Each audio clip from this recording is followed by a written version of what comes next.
This video is going to serve as our closeout episode to our long-term Mazda 3 test car.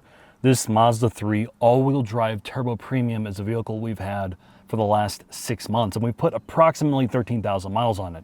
It's been subjected to a lot. A Midwestern winter where we threw it on snow tires, a spring, and now the summer of the Midwest. It served as a camera car, our daily driver, and of course, our road trip vehicle. First off, let's talk about price once again. This vehicle is expensive. It's in the high $30,000 range with the Aero package, the premium all-wheel drive, and the turbo engine. This Mazda 3 is about $38,000, which is a lot of money. This, however, Mazda has positioned not as an entry-level compact car, but as an entry-level luxury vehicle. This is supposed to compete against things like the Audi A3, the CLA, and the BMW 2 Series. And as we're going to talk about in the shop, there's some pros and cons being in that competition set. Now, I think it's important we talk about the interior space, starting with the cons first. As you already are probably well aware, this is not the largest vehicle in the world. It doesn't have the biggest hatch. The back seat, if you have taller drivers, is not going to be large enough for full-size adults. There's also not the best visibility out the rear, and the A-pillars themselves are very large in this car. There's also a lot of piano black, both on the window controls, around the jog dial or D-pad, and around the shifter. And after 13,000 miles, they are massively scratched up. They have little micro scratches everywhere. They're covered in biohazard material and dust. And this is one of those good examples of why piano black should not be in high traffic use areas. Things you're going to be constantly touching. Now, pros. This is a remarkably relaxing interior space. While this may not be the nicest interior space it'll ever be in, for the class of car, it looks unique, it's relaxing, everything is easy to use. Whether it be the infotainment, which while yes, it doesn't have a touchscreen, you realize quickly that Mazda was right. The D-pad in this car makes it very easy to navigate all the menus. Wired Apple CarPlay works well. Your physical HVAC controls can be operated with gloves, so you don't have to tip and tap at things. The heated seats work well. The heated steering wheel works well. The steering wheel controls are logical. The gauge cluster is minimalist, so you're not flipping around to find the information you need. It's a very simple, relaxing cabin. Visibility. While yes, when you first get in the car, you realize that there are some blind spots, but the more you spend time in this car, the more you get used to it, and you combine that with your 360 camera, which you can activate by hitting this button to the left of the wheel, you don't really seem to care that much. The driving position, doesn't matter how tall you are, is excellent in this car, and the seats, while they look basic, they are very, very comfortable. The audio system in this car as well, the Bose audio system. No, it's not a Bowers & Wilkins out of a BMW or a Meridian out of a Range Rover. But if you keep your expectations realistic, this is probably every bit as good as the entry-level Harmans in like a 2 Series or a CLA. They did a good job with speaker placement, and I feel like if you wanted to improve the audio system further, all you would have to do is put some components in the doors because the cabin itself is already fairly quiet for the vehicle it is. The last thing I'm going to bring up as well is when you're in this car for a long period of time on the highway, sitting in traffic, you quickly forget that you're in a vehicle that may not be the most premium underneath. It really is a relaxing car to sit in traffic with. So with all that said, I think it's time for us to head into the shop.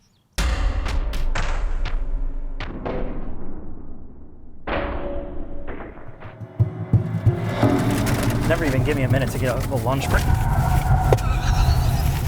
Never even give me a minute to get a lunch break here. Oh God, she's looking good. Oh, finally. You know, last time I had a meatball sub, Jack, you wouldn't even let me get a meatball sub.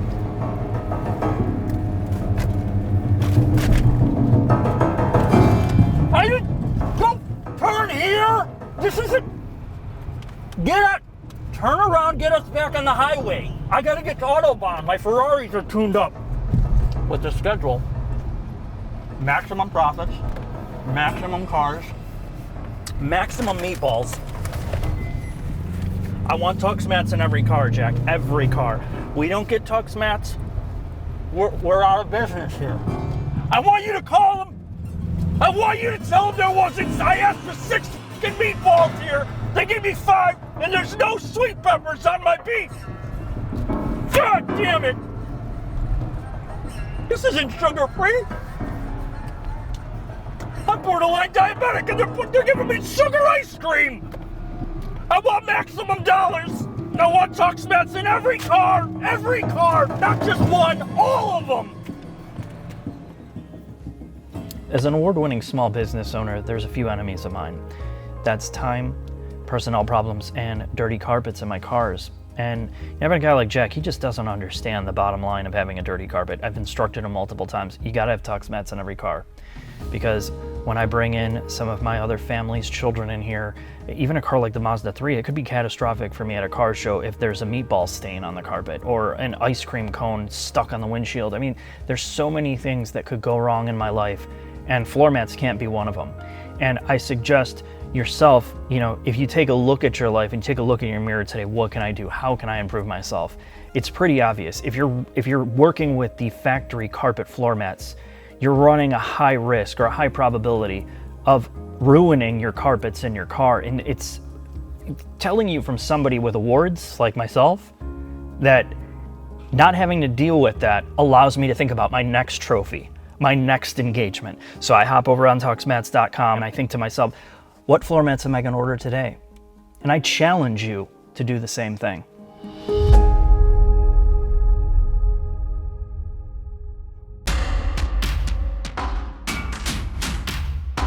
Mark, we're in the shop with our long-term Mazda 3 all-wheel drive. Some housekeeping things to get out of the way. First, fuel economy. Since we swapped back to the OE spec Bridgestones, they're all seasons, gets about 29 miles per gallon, which is a large improvement. It's like 4 or 5 miles per gallon.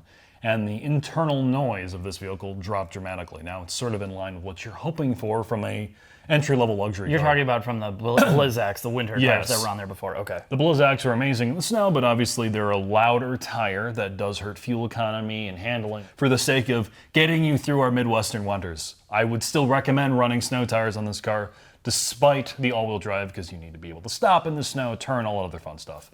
From a general overview, if this is your first time looking at the underneath of the Mazda 3, can you walk me through some of the highlights, Mark? Yeah. They have moved away from an independent rear suspension to a torsion beam, which we've talked about a lot in our previous videos. The concept here was to improve packaging and move a lot of those resources and engineering costs to the interior where they needed to do a complete revamp. It's a quieter car. There is more sound insulation, more NVH reduction, more aero panels throughout the car.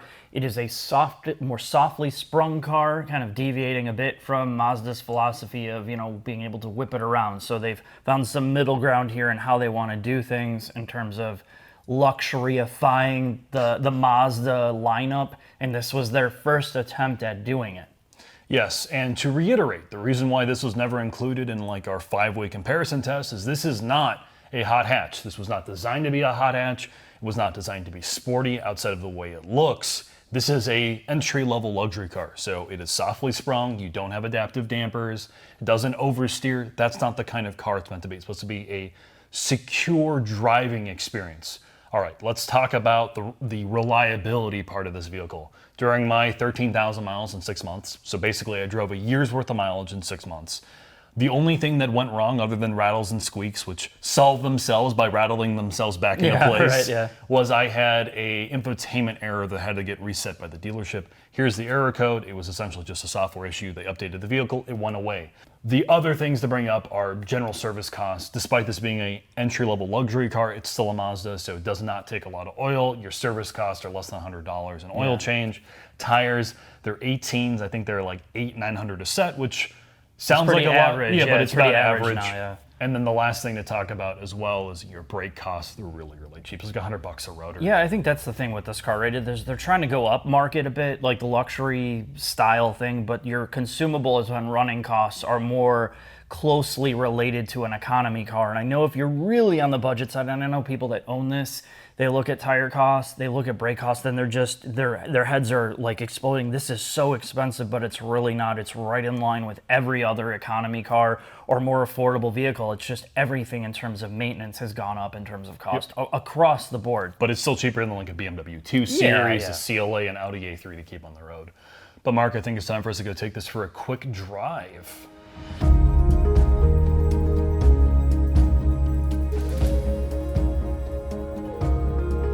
Okay, I'm ready, Jack. I drove this car once, and you've driven it a million times. Yeah, I'm getting all choked up, Mark. I've done 13,000 miles in 6 months. It's hard to say goodbye to Takumi craftsmanship, but this is our wrap-up drive in the Mazda 3 all-wheel drive turbo. We did a comparison test with the Integra, and it lost. But what I will say about this car, after 13,000 miles with it in 6 months, is it's a car that is good because you never think about it. When I mean you never think about it, you've had a long day at work. You don't want to cook food. You got to drive 30 minutes to go to a restaurant to pick up takeout. You can hop in this car and just be comfortable. You don't think about the drivetrain. You don't think about road noise. It's a car that is a peaceful experience. You don't think about anything, and that's one of the things that I've really come to appreciate about this vehicle. It's never too noisy. It's never too rough. It's never too conspicuous. No one looks at you in this thing. It's just this great daily driver. And yes, there are compromises with the drivetrain and the reliability and the interior space, but it's just something you get into when you have to drive to work, you drive on road trips, you putt around in it. It's a very, very good entry-level luxury car. Oh, what you just spewed out at me sounds like it could be basically any car then. Yes, yeah, it could. I mean, so what is it? What's good about it then? I mean, it's just basically you said what most every single car does today. That's boring and sedate and calm and comfortable. What does this really do better than some of the competition that's at the same price? I think, versus something like, let's look at what this car is supposed to be, right? We've talked about it in the past, but Mazda designed the Mazda 3 to be sort of a more premium offering in the compact space, right? Unlike a Civic, which is really supposed to be a mass transportation vehicle, or an Elantra, this is supposed to almost push into something like an Audi A3, a CLA, BMW 2 Series, or a new Integra. And all of those cars cost more to run, other than the Integra. They don't have as logically laid out of an interior space, and they don't have that sort of Japanesey, less generic feel that Mazda does really, really well. And I think that's the strength of this car. It's definitely not the driving experience, right? This car is let down by the fact that it's got a torsion beam rear end. It's not a car that you want to drive flat out, as we talked about in the shop segment. The reason why this is never included in a hot hatch comparison is it's not a hot hatch. Yeah. When you speak to someone like Dave Coleman, like I did at the CX-90 launch, he's like, I wish I could have made this a hot hatchback. I wish I could have made this a car with faster steering and a more loose rear end that wanted to rotate into corners, but that's not what Japan wanted. They wanted a luxury car. And I think in that way, it's a car that you feel relaxed when you're in. And I think that's one of the things I appreciate about it, like the infotainment works well for the most part. It's a car that doesn't drink a lot of gas. The drivetrain's got a lot of low-end torque, so you don't have to rev the thing out. Their head bob mentality, where they don't want a lot of movement in your head when you go around corners, and the low jerk motions do make this a less fatiguing car. So when you've had a long day, when you're like pissed off at the world and you can get in this, you don't care. And that's the thing that I really, really have come to appreciate about this car after spending so much time in it. When I drove it originally, I think there's something to be said about the fact that, and we had this conversation yesterday, where so many of these cars that we get into, they're all good to a certain extent. They all do the same thing. They're all trying to copy each other. But some of the X factor is what we're dealing with right now, the interior space and the exterior design. Do you get a sense of, like, I like to look at this car. I feel something when I'm sitting in it. I feel like that was more than just, it feels more than just it was shitted out. It may do all the similar things in terms of driving as other cars, but I do feel like there's a sense of pride they took in the exterior and interior design that a lot of the cars in this price point, or what they're trying to do here, don't have. The A3 is really generic looking. The 2 Series Grand Coupe, I think, is hideous. The Integra has the same problem the Civic has, where I feel like while the exterior styling is highly functional because you have much better visibility in this car, I think the Mazda 3, at its price point, is one of the best looking cars, period. It's a mixed bag, it really is. And I thought, I would really enjoy owning this car, and the more time I'm spending it, the more that I have more mixed feelings, a lot because the outside and the inside don't match the driving experience. It is too much of a sedate car where it could use a little bit more personality. And I know you brought it up. The things that it does well are exactly the things that hurts it for a car like this, because we don't have traditional hatchback cars anymore. They're relegated to like shit box cars now, or they're killing them off completely. So to have a unique niche car like this, I feel like it needs to deliver a little bit more emotional high in the driving part that this doesn't have, although there's nothing wrong with it either. And I don't know what the right answer is, because again, the enthusiasts will always say they want more and more and more, and then nobody buys them anyway. So would this be a better car if it was more edgy and more fun to drive? If we lived in an alternate reality and I could have driven, the Dave Coleman creation, like a manual Mazda 3 with high spring rates in the rear, even with the torsion beam, you could get it to rotate, with faster steering. That might have been a really fun car to drive. But to your point, I think given this is an expensive car, it's $36,000. Yeah, it is a lot. I feel like the people who are buying this car just want a luxury vehicle, right? Yeah. Like the hot hatch segment is a weird place to be in, because all of the cars that are hatches, like your Type R, are hyper expensive and hyper those aren't focused. Even real hatchbacks either. They're more liftbacks. liftbacks. Yeah, the hatchback car is, you can count on one hand how many actual hatchback cars there are in this zone of basically $20,000 to $50,000 anymore. I do think the one thing I will appreciate about having this for a long time, though, is where you are more mixed on this vehicle because you didn't actually live with it. Because I lived with this car for a long period of time, my enjoyment of the car greatly increased. Okay. And it's that car where you never feel like it can't accomplish the task it needs to, right? You're on a long distance road trip, it's comfortable. You're going to work, it's comfortable. When you need to merge on the highway quickly, it's more than capable of doing that. And the fact that it's one of those jack of all trade cars that doesn't feel like a hyper generic shitbox definitely is a strength. So Mark, with that, as we're about to get T-boned. Luckily you have all that low end torque and that's a Kumi torque, Mark. It's time for us to head into the final thoughts. What do you think? Sounds good to me.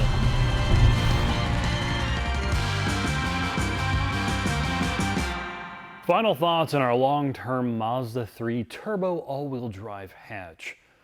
This is a very good car. It is a car that the more you spend time with, as I found out, the more you appreciate how comfortable and relaxing it really is.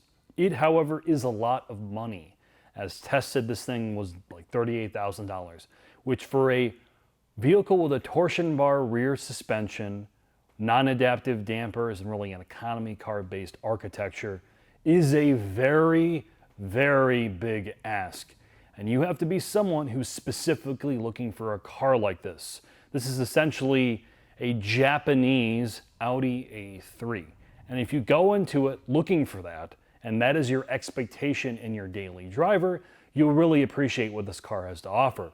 That being said, I think for most people who want 95% of what this all-wheel drive turbo hatch has to offer, I would get a regular naturally aspirated model. You'll be spending under $30,000.